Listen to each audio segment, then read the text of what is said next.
to review. Also because it was on the MACC syllabus, so that's why I wanted to make sure we went over it. You don't have to write this down. This is just kind of a overview of what we're going to talk about. So we're going over the cellular respiration cycle today, talking about the parts of it. Now, if you have me for biology, we hit this pretty hard, and the review assignments we've done have also covered this. So hopefully none of this will be a surprise to you. But we're going to be going over the metabolic basis. We've been talking about the reactions, catabolism, anabolism, hydrolysis, condensation or dehydration synthesis, those kinds of things. And now we're going to put all that together with glycolysis, the citric acid cycle, also known as the Krebs cycle, and the electron transport chain, or electron transport phosphorylation, same thing. And I usually call it the electron transport chain because it's easier than phosphorylation. And if we can break down things other than glucose, we usually just talk about glucose being broken down just because it is faster to say that. And glucose, when glucose gets broken down, you can break it down completely. So we can break down other things besides glucose, like proteins and lipids, but glucose can get broken down fully. So this is in Google Classroom because it's all important. I just didn't want to make you write everything down. But I put this slide in Google Classroom for you to look at. Then we have the cellular respiration equation. This equation will probably be on the test, so make sure you know this equation because it'll probably be on the test. Step 1 is glycolysis. Step 2 is kind of an intermediate step. This step is often forgotten or kind of glossed over, but with this step, you're taking the pyruvates, which are created in glycolysis, and you're changing them into acetyl CoA or acetyl CoA, and that is important because without the acetyl CoA, you can't go into the Krebs cycle or the citric acid cycle. So you need to modify them a bit before they go into the next step. Then you have the last step, which is the electron transport chain. Now, the main things I want you to get out of this is what goes into each step, what comes out of each step, and also where in the cell it takes place. What goes in, what comes out, where it takes place. Okay? As long as you're getting those main ideas, that's what I'm really concerned with. What goes in, what comes out, where it takes place. Okay? So glycolysis, again, these are all the steps. I'm not expecting you to know all of these. This is the detailed what is going on. But this, I put it up here, but it's not in red, so you don't have to write this down because I'm not expecting you to know the nitty-gritty details of it. I want you to know what goes in, what comes out, where it takes place. Glycolysis is going to take place in the cytoplasm. It takes place in the cytoplasm. And it takes one glucose atom, C6H12O6, and it's going to break it down. But you can't just take something and break it apart because when you break bonds, it takes energy. Energy is needed to break a bond because bonds have energy in them. You just can't randomly break it. I mean, if you have a stick, that stick isn't going to break unless you force it apart. It's not just going to break on its own. Something has to force that stick apart. So you have to add ATP in order to break it. That's what this is showing here. 2 ATP are necessary. Here's 1 and then here's 2 in order to get that glucose to initially break apart. So in order for glycolysis to happen, in order for the whole cellular respiration to start, you have to add 2 ATP. This process isn't going to work unless you already have a little bit of energy present. 2 ATP is necessary. The first slide you showed us, you said the notes is not in there. The cellular respiration. Yeah, there's no new plans. It's not in there? Okay, I'll make sure to go back and add it. Thanks for letting me know. Sometimes I, So for glycolysis, Miss. it takes in glucose. what? Takes in glucose for glycolysis. Glycolysis takes place in the cytoplasm, and it uses a glucose, and and we'll go over all this. Actually, this is what you should write down. You need to write all that down. Right there. Write all that down. Glycolysis, what goes in? 1 glucose molecule and 2 ATP. That's what goes in. 1 glucose molecule and 2 ATP is what goes into it. Where it takes place is the cytoplasm. It takes place in the cytoplasm of the cell. And then what comes out is 4 ATP. But because we used 2 ATP, only 2 of those really count for like the overall. It's like saying, okay, I'm gonna make you $4, but you need to give me $2. I'm gonna invest your initial $2 and I'm gonna make you $2. But you're only really earning $2 extra because you had to pay me $2 to get it started. Does that kind of make sense? Yeah, so you're only earning $2 because you had to pay me $2 to begin with. So that's the same idea. You are only earning 2 ATP from that process because you had to spend 2 ATP. So yeah, you get 4, but you had to put 2 in at the beginning, so only 2 of those really count. You're also gonna get NADH and FADH, so here's how those work. NADH and FADH are called coenzymes. They are like, I like this picture, they're like little batteries, okay? ATP is like a big battery. NADH and FADH, we're going to see FADH later on, they're like little batteries, okay? They can hold a little bit of energy, they're just not as good as ATP. We can use them a little bit, they just don't have quite as much energy as ATP does. So yeah, they're okay, but they're just not as good as ATP. And we are going to use them, and this is another thing to remember. In cellular respiration, nothing is wasted. Every single thing has purpose. So all of this stuff has a purpose. We are going to use all of this stuff later. Okay, this is going to get used later. This is going to get used later. These at ATP, of course, we're going to use that. Every single thing that is created is used somewhere else. Everything has a purpose.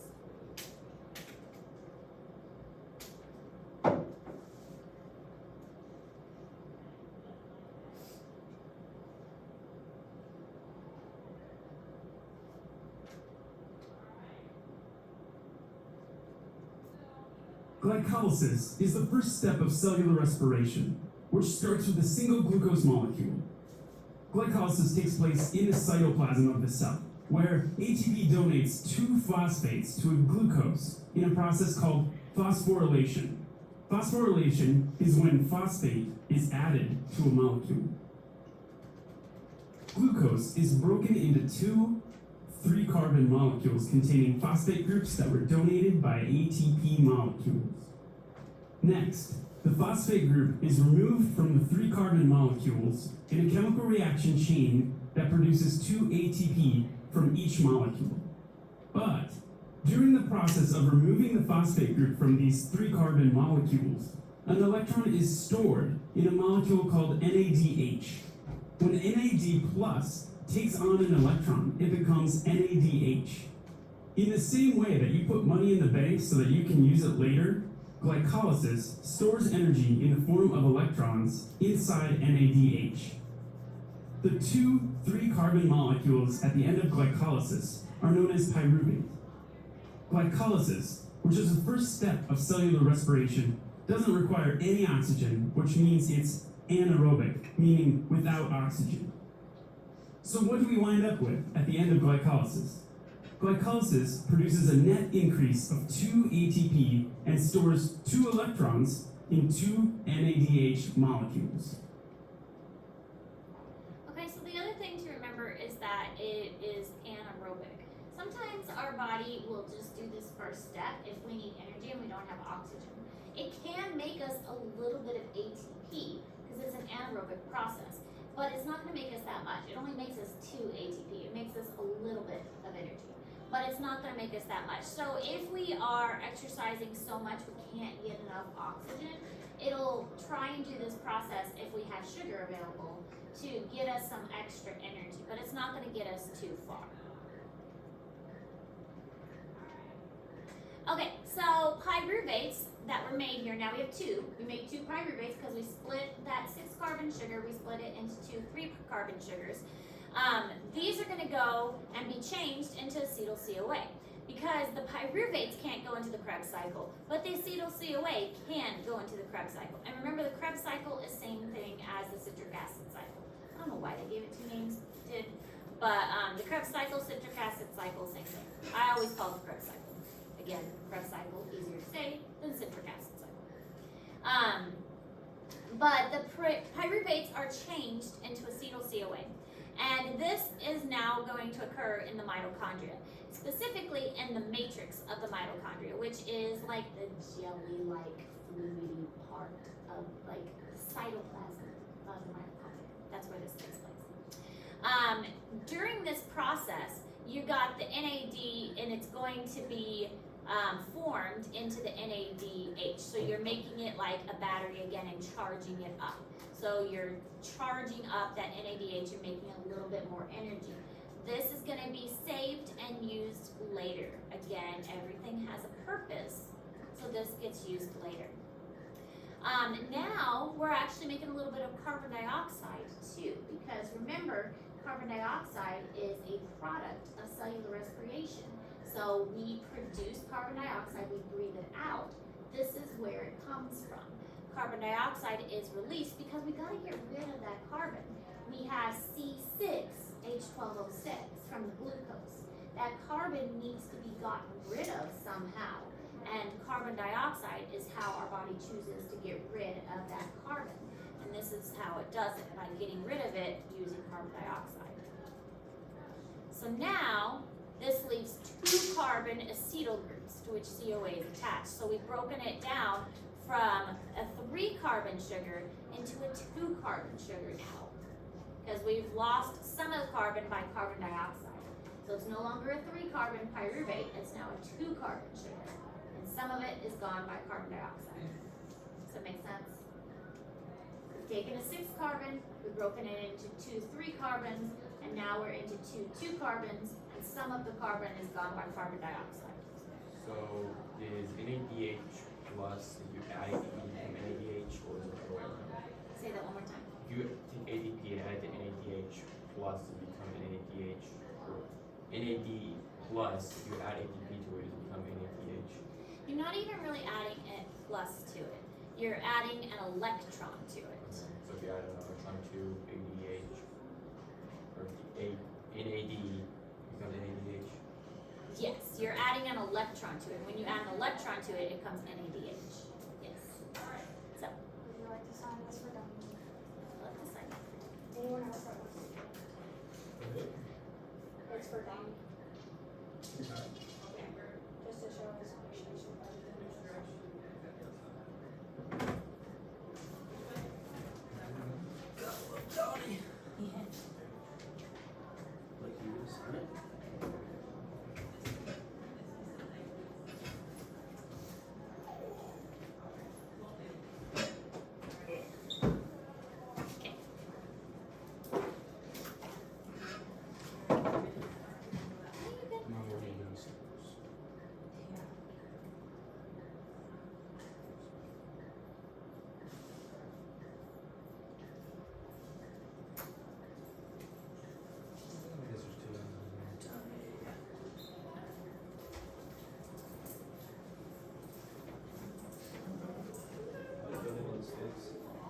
You're not gonna sign for it?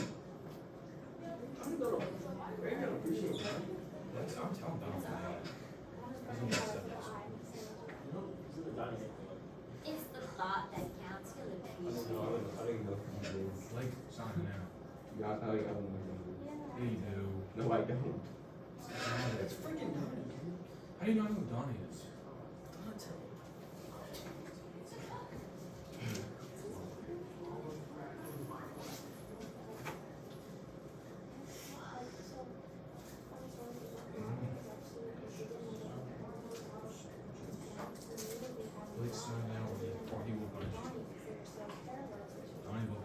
You lock is a higher percentage than Okay.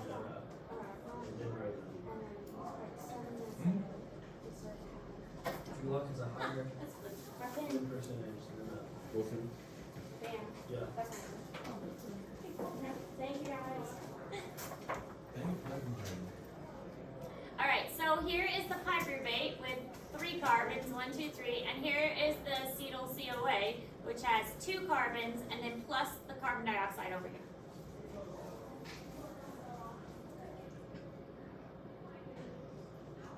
All right, so then we enter into the Krebs cycle. The Krebs cycle is complicated. It's complicated. I'm not going to make you learn everything because it's complicated. But basically, it's a cycle because by the time you get to the end, it resets itself so that it can do it again, and then it resets itself, so it's, and so on. But through this process, it's an oxidation reduction, and it also has the addition and subtraction and ligation. So it's got a lot of things going on all at the same time, all kinds of things going on. And by the time you're done, pyruvates, carbon dioxide, and water are all happening in here, and you are getting ATP too. But you're only getting 2 ATP out of this, 1 for each acetyl CoA that's going into it. Okay, so you have 2 acetyl CoA that are going in here, so you get 1 ATP for each one that's coming out. And then you're getting some more NADH, and you're getting an FADA that's going in there. Okay, and these are coenzymes again. So the FADAs are going in there, and then these are going to your electron transport chain, and we'll talk about that one next. Now I am going to expect you to know more details about the electron transport chain. That one is easy enough to understand that I do expect you to know more details about that. So the electron transport chain is the only one of these that I really expect you to know more details about. What'd you say? The electron transport chain? What? You said the electron transport Chain. Electron transport chain, electron transport, phosphorylation, it's all the same. I just call it chain because it's easy to say.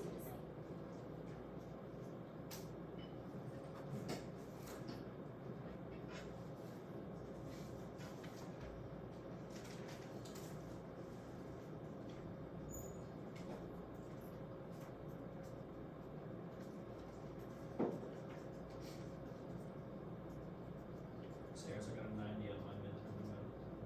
That's awesome. Was it hard? He didn't make it look hard. A lot of the stuff, not a lot. Some of the stuff, a lot of people just know. Well done. Did it take a long time? Like an hour and a half. Test. Well, they gave me 2.5 hours.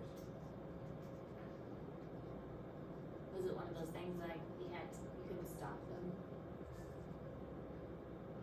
Oh, probably not. Was it proctored, like they locked your screen and stuff? Good job.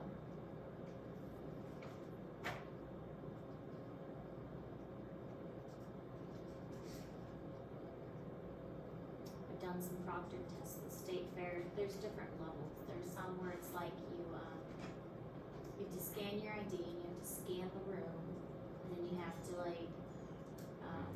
have your camera on and it records you.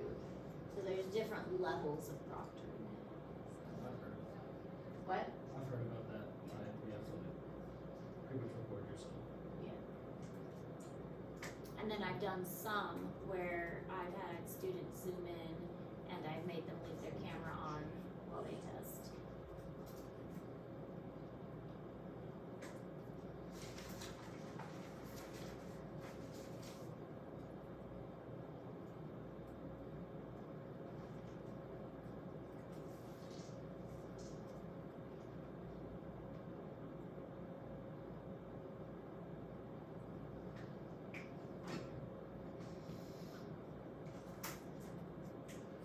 And that just reminded me that my state fair class was having a test next week and I need to make them study guide. So thanks for making that remember. work on that. Anthony doesn't take her classes. Somebody made an account for her on Instagram. Made a what? So those almost Friday fit like picture of her. Yeah, There's for bars. they took one of the posts down. Yeah, I saw him last night. I saw your Twitter. There was one up and then it got taken down. Almost Fridays. Yeah, she posted two.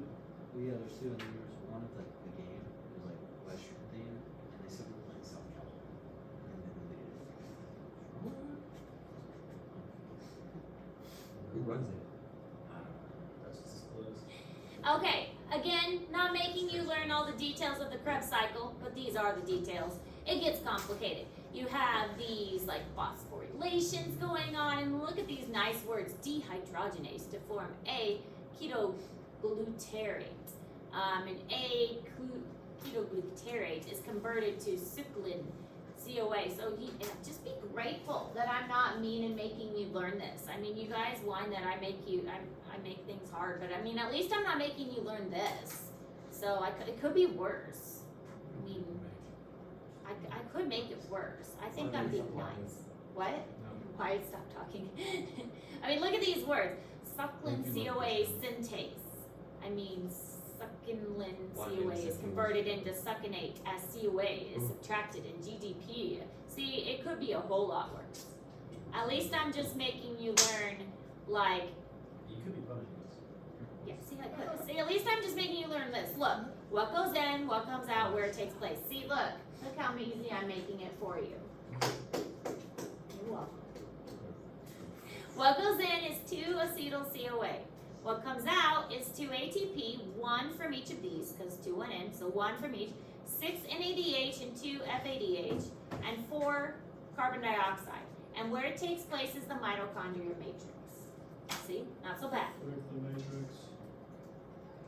So do you think the Matrix is real? Well, how would we know? I've not taken Entertain. it or read it. I don't exactly know what the Matrix is. I just know it's coming up.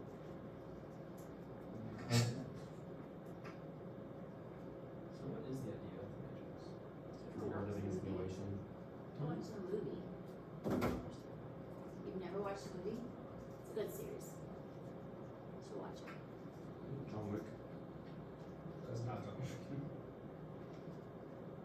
Also Respiration. I think it's John Wick. That's it. Keanu Reeves. I knew it was Keanu Reeves. He's kind of It's a good series.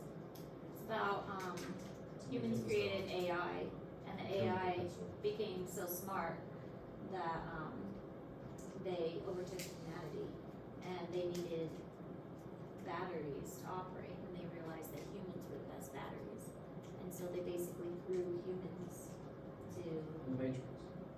and put humans in the matrix, which is like a computerized like dream world, to keep humans happy. But they basically grew humans in these like pods, and then used humans as batteries to fed off humans. And then some humans got out of the matrix and were trying to free humanity, and they lived in caves underground. But the world was destroyed because they tried to destroy like the sun to try and take away the power supply from the robots. So they died. The humans lived close to the earth where it was still like close to the core and caves where it was still warm. But they the robots were trying to find them and haven't found like the last human civilization. So there was one person who was born that could like was prophesized to destroy the Matrix and free everybody, and that was Keanu Reeves. So, And then John Wick's dog gets killed. And told you goes crazy in the Matrix. it's a good movie. There's lots of fighting, lots of. I feel like every movie But John what about the Wick real life Matrix? Like that has nothing to do with just that. ask Andrew Tate. Looks like it's, I'm still on that. what is the idea of the Matrix? To escape. Matrix. Well, and that was the idea. Is like people wanted to escape the. Andrew Tate comes up when you look up what is the Matrix. What do you mean? He invented the Matrix.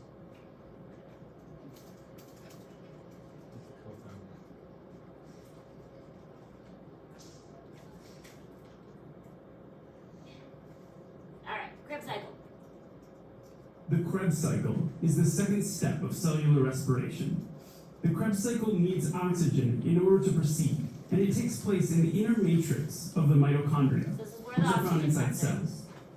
If oxygen is present, pyruvate that is formed in the first step of cellular respiration is taken into the inner membrane and the Krebs cycle begins. During the preparatory stage of the Krebs cycle, pyruvate molecules left over from glycolysis give off a carbon atom in the form of CO2. Next, the Krebs cycle proceeds. The newly formed 2-carbon molecule combines with a molecule called coenzyme A. This produces a new product that is important to the Krebs cycle called acetyl-CoA. The reactions required for producing acetyl-CoA store an electron in a molecule called NADH that is used later during cellular respiration. Electron The transport. Krebs cycle begins when a 4-carbon molecule is combined with acetyl-CoA, forming a 6-carbon molecule called citric acid. Next, during a chain of reactions, 2 carbons are given off from citric acid in the form of CO2.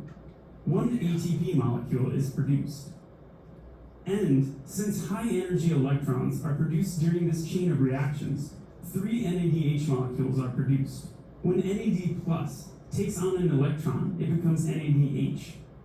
So, 3 NADH molecules are produced. When 2 electrons are stored in a molecule called FAD during the Krebs cycle, it becomes FADH2. This chain of reactions produces 1 FADH2 molecule. We care about these stored electrons because they're used during the electron transport chain portion of cellular respiration, which occurs directly after the Krebs cycle. The Krebs cycle produces a lot of important molecules. When we started the Krebs cycle, we followed the story of one of the pyruvate molecules that was produced during glycolysis. But glycolysis actually produces 2 pyruvate molecules, so we'll have to double the amount of products produced by the Krebs cycle in order to have an accurate estimate of how much energy cellular respiration can produce from just 1 glucose molecule.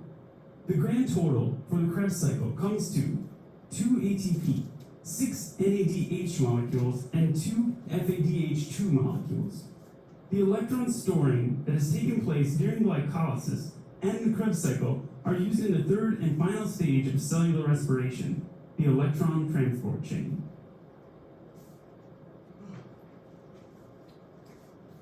Now, the electron transport chain. This is where you get the energy. I still simplified it. I can make it worse. Just remember that. Still made it simplified.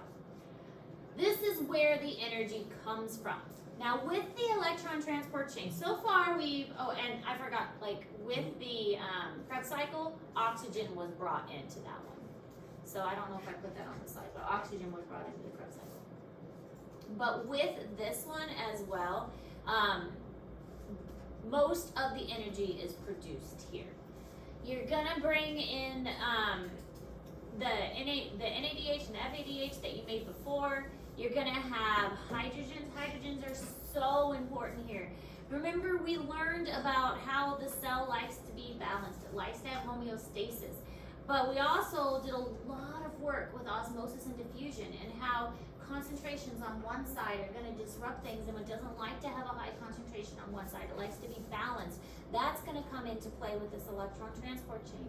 And so what's happening is we see hydrogens building up on one side of the membrane because this is taking place across the membrane of the mitochondria. So we're still in the mitochondria, but now we're across the membrane. We're not in a matrix anymore. We're building up across the membrane of the mitochondria. And all of these hydrogen ions are building up on one side of the mitochondrial membrane. And as they start to build up, the mitochondria doesn't like that. Again, those high concentration gradients, that's not normal. And so as these high concentration gradients build up, those hydrogens are going to start to flow back through. But it can only flow through because of the ATP synthase. Now this ATP synthase is a transmembrane protein. We learned about transmembrane proteins. What does that mean? It's a protein that stretches the membrane. Yes. good job. It goes all the way across the membrane. So transmembrane protein goes all the way across the membrane. And so that is the only way these hydrogen ions can get through the membrane. And so they go through this ATP synthase. And the ATP synthase, imagine it like a big turbine, which is spinning. So with a wind turbine, like a windmill, the wind makes it blow, and that's how energy is created. When it's blowing in the wind is making it move, and the wind is creating that energy. Or like a water wheel. The water going over the wheel causes it to spin, and that's where the energy is coming from. These electrons going through ATP synthase is causing it to spin, and that spinning is what is creating the energy to make ATP. So as they go back through, because there's a high concentration gradient, like water behind a dam, is the way to think of it. All these hydrogens are the water that's built up behind the dam, which is the membrane. They flow through ATP synthase, making it spin. ATP is created. But when these electrons flow through, they have to go somewhere. So they get connected to oxygen. And H2O makes what? H2O, water. So water is the final product of where these hydrogens go. So now we've got to do something with these leftover hydrogens, and we just attach it to some oxygen and we make water out of it. And so that's the last part of the equation, is we have water being produced and carbon dioxide being produced. And so water is the last part of the cellular respiration equation. So water is being produced.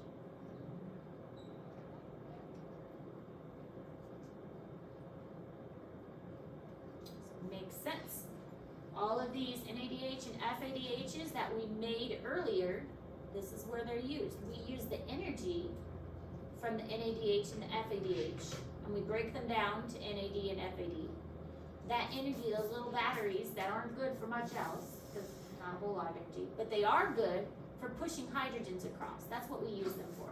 They push the hydrogens across that membrane. They make the hydrogens go through when otherwise the hydrogens wouldn't. So they push the hydrogens to one side, and then the hydrogens trickle back through the ATP synthase, sorry. They trickle back through that ATP synthase. And we'll look at a picture in a moment and watch a video in a moment that helps it make sense.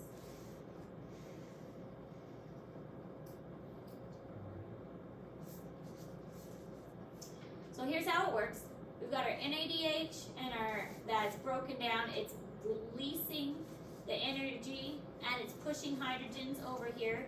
All those hydrogens accumulate and they build up like water behind a dam again, and all that water builds up, in this case hydrogen's building up, all those hydrogens building up, pushing more and more hydrogens over here, and then they trickle back through this transmembrane protein, which is ATP synthase, and as they trickle through, it's going to make ATP.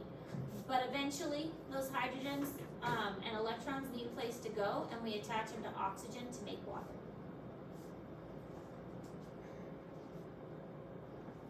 So it removes the high energy electrons from the NADH.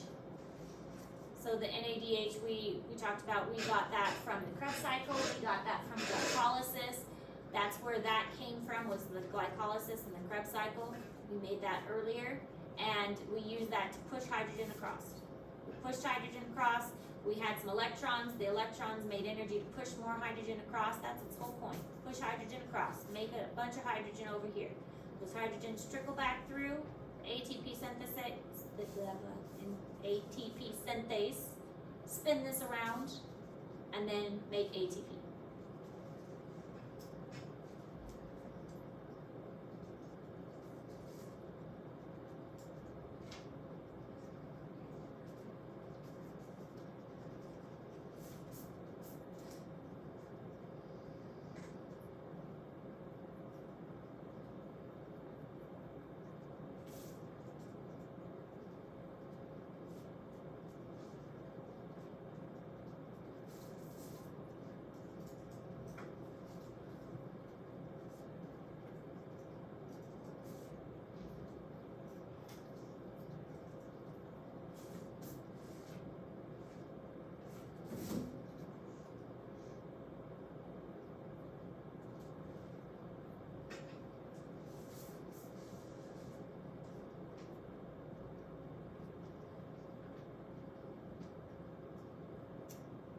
I didn't realize there was one more line. Uses the energy to pump additional proteins into the membrane space, protons.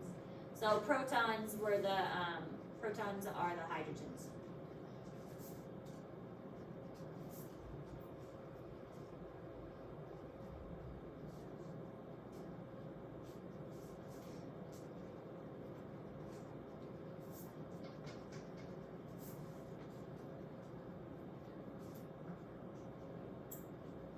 At least I'm not making you learn the ubiquitin.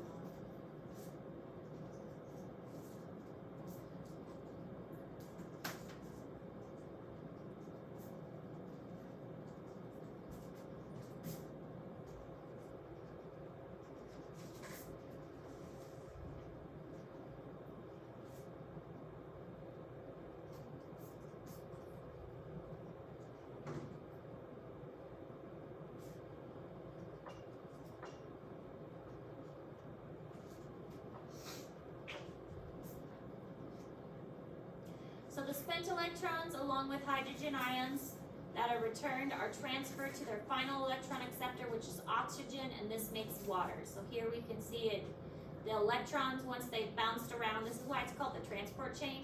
Imagine it like a ball. This is how I explained it before. If you throw a bouncy ball down a hallway, like a really bouncy one, it's going to bounce all over the place. And as it bounces, it's eventually going to run out of energy. But that initial throw is going to make it bounce against the wall. And when it bounces against the wall, it gets a little more energy. And it bounces off again, and it gets a little more energy. And it bounces around for a while, and that's going to make it get energy. And eventually, it's going to just run out of energy. And once it does, it needs a place to go. And in this case, with the electrons, it's going to go to water. It's going to join with the hydrogens, and it's going to get water. Hydrogen, oxygen, makes it water.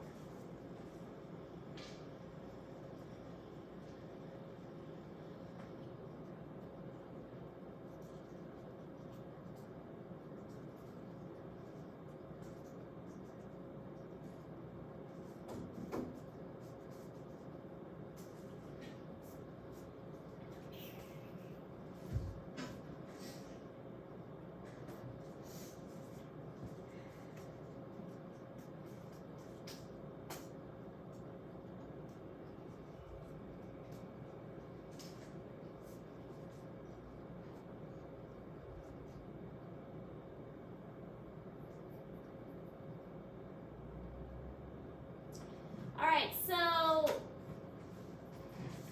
the process of them making ATP, what the cell is doing, or the mitochondria is doing, is it's utilizing the proton potential energy that is stored in that space. So you've got a lot of potential energy on one side of that membrane, and the high concentration is going to go to the lower concentration, and it's going to filter through. This is what ATP synthase looks like, and it, again, transmembrane, so it's going across the membrane.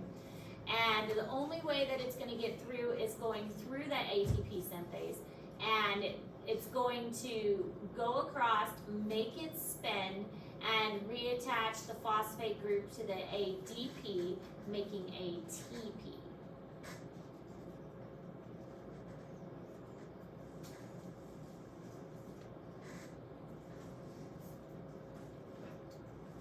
And this is the process of diffusion, going from a high concentration to a low concentration. The reasons why I made is I drilled diffusion and osmosis into your brains. We will use that so much this year.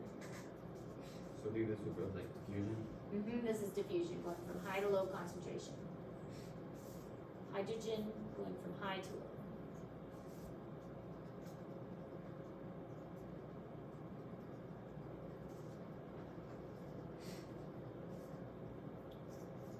These processes are so complicated. I often think, how in the world did somebody figure this out? What did they do to figure this out? How did they watch this? They just wasted their results. But how? Like, how did you watch the hydrogens moving from place to, like, Human compilation, so hydrogen. yeah, Like, Yeah, how did they don't come need up with the such- names? How did they watch the hydrogen news? Everyone's gonna need such a long name. Just say fusion mode hydrogen. There you go. What did they, like, what kind of Mysterious. experiment was it that you did to test this?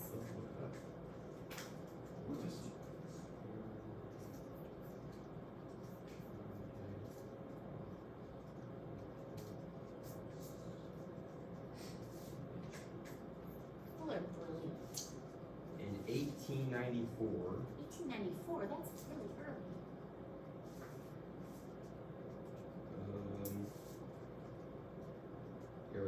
grew up in 3 research areas of muscle metabolism and creatine phosphorylation, aerobic metabolism, or lactic acid in muscle, and studies on the nature and role of endogenized or ATP. Much of this work centered around the laboratory of Otto Meyerhoff and Minnesota distributed the study of aerobic phosphorylation to the Lewis laboratory.